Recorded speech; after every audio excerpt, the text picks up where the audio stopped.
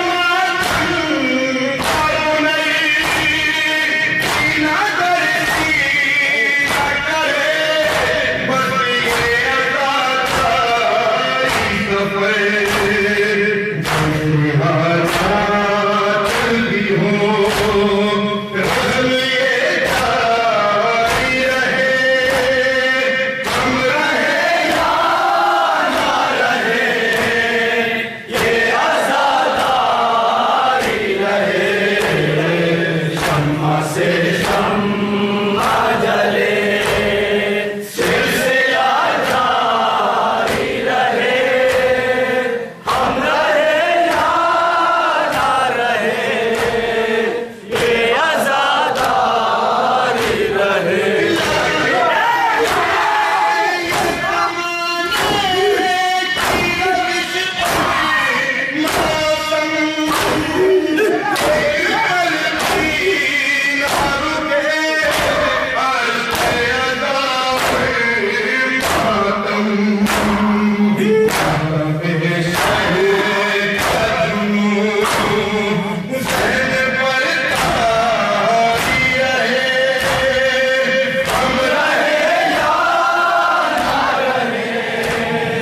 یہ عزاداری رہے شمع سے شمع